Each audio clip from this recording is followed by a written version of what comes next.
每天晚上到了睡觉的时候，家里总是静悄悄的，妈妈还会给宝宝讲好多有趣的故事。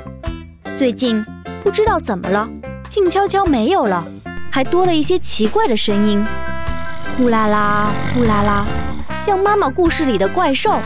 妈妈说是爸爸太累了，睡觉在打呼噜。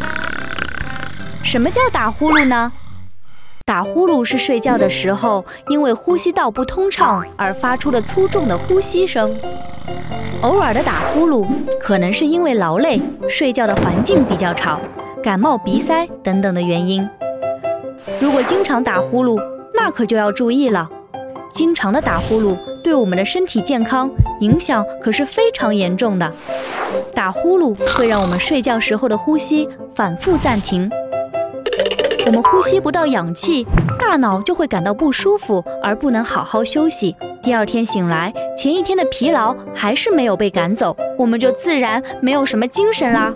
呼吸不到氧气，还会影响到心脏的工作。如果我们的心脏停止工作，天啊，那真的是太可怕了。所以，如果我们身边有人经常打呼噜，不论是爸爸妈妈、爷爷奶奶、外公外婆，还是叔叔阿姨、同学朋友，一定要告诉他们，这样是不健康的，请他们注意这个问题，提醒他们多多锻炼身体，定期去医院体检。对于宝宝们来说，我们也要注意睡前不要玩得太兴奋，睡觉的时候房间里安安静静的，这样我们就能睡一个好觉啦。只有睡得好，才能长得高，变聪明哦。